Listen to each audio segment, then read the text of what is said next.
From Hollywood, it's time now for... Johnny Dollar. Hey, it's Garrett, Johnny, Sheriff's Office. You can quit looking for Edward Russell. We found him. Well, that's good news. Is it? He's dead. What? Yeah, been dead for 3 or 4 days. Where'd you find him? In a cabin on the other side of the lake. Your hunch was good. And expensive. What do you mean? It'll cost the company I represent a cool $50,000.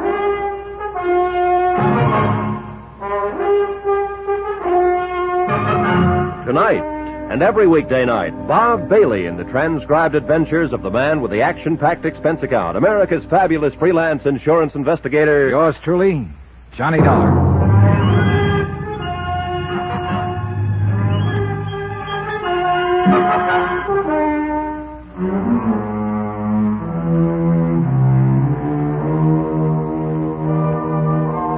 Expense account submitted by Special Investigator Johnny Dollar to Amalgamated Life Associates, Home Office, Hartford, Connecticut. Assignment, the Crystal Lake matter. Expense account continued. Item 3, $2.55. Telegram to Tom Wilkins of Amalgamated Life Associates notifying him of Edward Russell's murder. I was reasonably sure the telegram wouldn't make Tom sleep any easier. I headed for the office of Ansel Garrett, Deputy Sheriff in charge of the Crystal Lake substation. Sit down. Not good, huh, Johnny? No, not good. Not good at all. Who found the body, Ants? A fellow named Bixby's waiting next door. I figured you'd want to talk to him. Thanks, I do. First, though, I'd like you to run over what you know about this deal again for me. I want to know just where we stand in it. People at this resort pay a lot of money for peace and quiet. I don't want to disturb it any more than I can help. Good luck. The meaning? Meaning if you know where you stand in this deal, you're a lot better off than I am, and I've got a strong hunch a lot of peace and quiet's going to get disturbed before it's wound up. I don't like your hunches, Johnny. You got a way of proving out. Like the one about Russell being dead. I suppose you give me the rundown. Okay. And I can make it short because there's not much to tell. The company I represent holds a $50,000 policy on Russell. About a week ago, he disappeared. His wife filed a missing persons report? Yeah, Leona Russell over in Denver. She said her husband had told her he was going on an overnight business trip to Boulder. He never came back. His car was found in a garage in Colorado Springs. His wife couldn't account for it? No. She said she was completely in the dark. I take it she's his beneficiary. Oh, yeah, sure. I thought of that, too. I asked her about it. What kind of an answer did you get? Tears, mostly, and a pretty withering look. Either she's completely clean or she's one of the best actresses I've ever seen. The rest of the story you told me. How Russell came into your offices several days ago looking for a guy named Bill, last name and description unknown. You know, like I said, there's a flock of Bills in this neck of the woods. Yeah, no. The bartender, the man who runs the boathouse, a clerk in the hardware store, a few assorted others. I told you I saw Russell having a drink with Betty Norton the same night he came to see me. Did you check her out? Yeah. I had to go swimming with her in that sub-zero lake before she'd answer any questions, though. Then what I got from her was nothing. She said she'd met Russell at the hotel, had a drink with him, then left. That's all you've got, huh? That's it. That's precious little to go on. I'll let you talk to Mr. Bixby. Oh, Mr. Bixby, would you step in here, please? This is Johnny Dollar, insurance investigator. Mr. Clarence Bixby. Hi.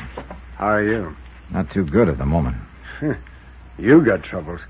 It was my cabin the body was in. Oh? The padlock had been changed, Johnny. Here it is. No fingerprints other than Bixby's. I monkeyed with it for a while until I realized my key wouldn't fit, and then I pried it open with a big screwdriver. Mr. Bixby, would you mind showing me your cabin and just what happened? I guess not. Doesn't matter much now, anyway. What do you mean? Well, I was going to show the cabin to a guy when we found the body. He wanted to buy the place. But who'd want to buy it now? Bixby and I drove halfway around the lake. His cabin was a couple of 100 feet from the edge and had a good view of the water. Well, a nice spot here, Bixby. It was. You use the cabin much? I haven't been able to regularly for the last couple of years. I got to figuring, I keep on paying for taxes and upkeep on it. So I decided to sell it. Did you advertise it in the papers? I did. And first crack out of the box, I got a hot prospect. He's the one you brought up here to show the cabin to. That's right. His name's Putnam. Putnam. I'd like to talk to him. And he's staying at the hotel. Probably looking for another cabin to buy. Here we are. Well, let's see. This is where the padlock was, huh? That was the first thing I noticed, that the padlock had been changed. The one I had on there was better. Whoever did it probably pried the first one off. Yeah, right here is where I pried off the lock this morning. Uh-huh. Then what? And I opened the door. The body was on the floor right over here. Bullet hole in the forehead. I see. Putnam turned green, and well, not a very pretty sight to find in your own cabin. No. Well, let's go sit outside. Mm-hmm. The dead man, Edward Russell. Did you happen to know him, Bixby? No, never set eyes on him before. Why did they have to pick my cabin? That's a good question. Hey, that cabin about 100 yards away, who lives there? Oh, that one? Owned by the Butler family. They spend their summers up here. Oh, maybe they saw or heard something. No, Deputy Sheriff questioned them. They arrived here 3 days ago. He figured that was the morning after the killing. I see. Have a cigar? No, thanks. What does it add up to, Dollar? Well, at the moment, Mr. Bixby, not much.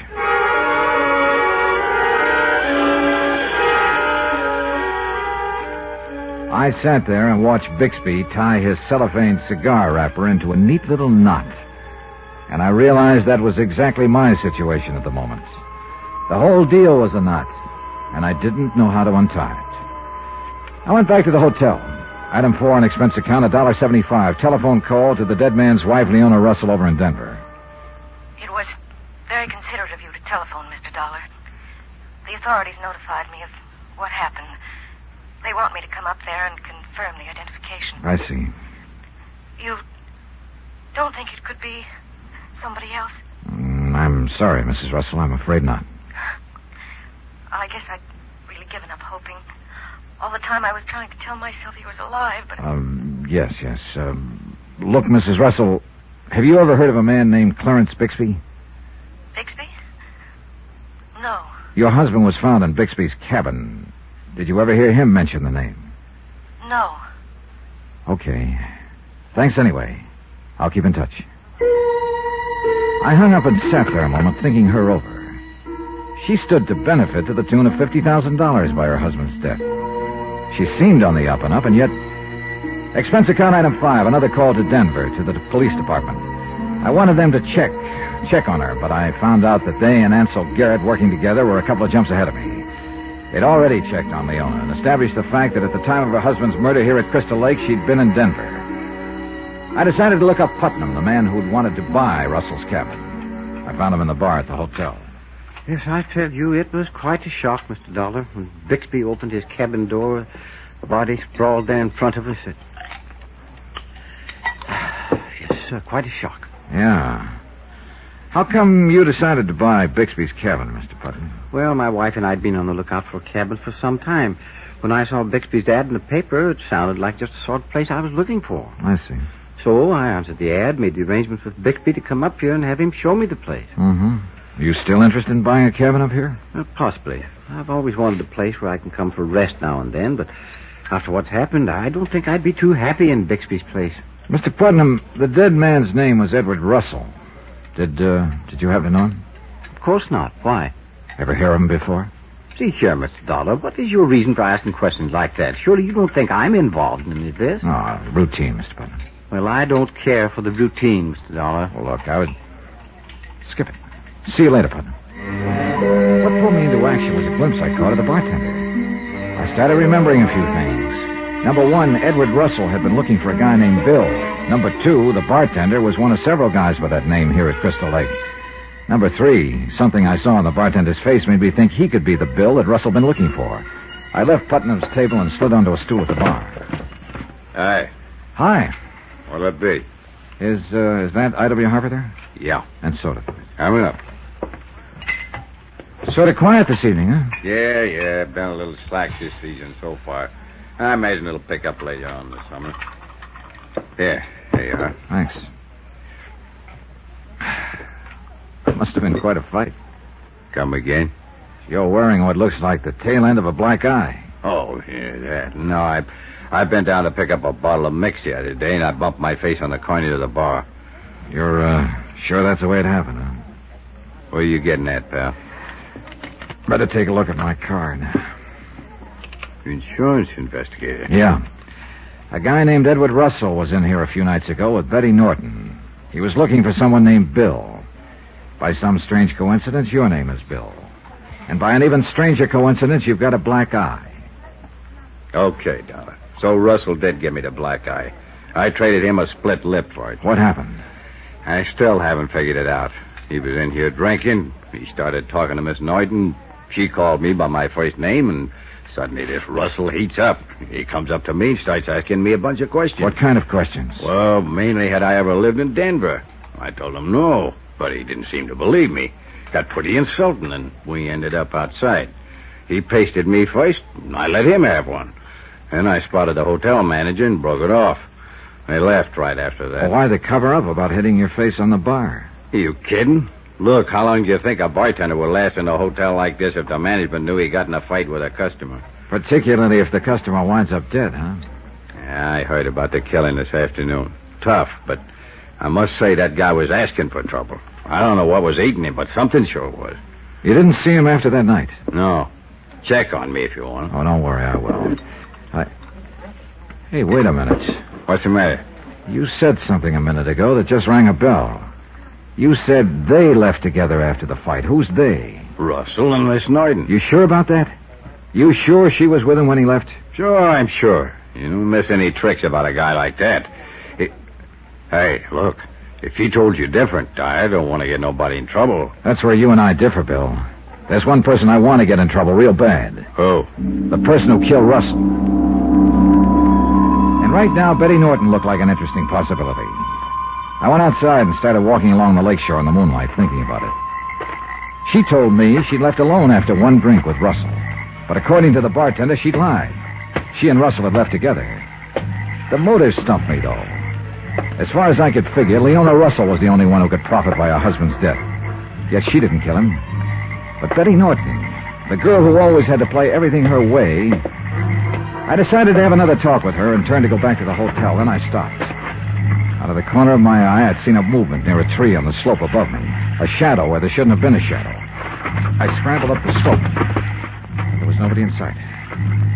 So somebody was keeping an eye on me. Somebody who knew this area pretty well. A nasty thought started pecking away at me. To wit, in getting closer to Russell's killer, I might be getting closer to something else, too.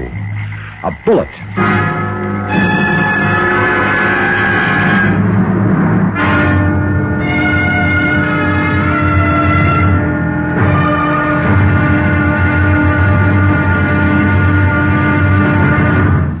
Now, here's our star to tell you about tomorrow's intriguing episode of this week's story. Tomorrow, a girl who lied and a padlock that didn't. Join us, won't you? Yours truly, Johnny Dollar.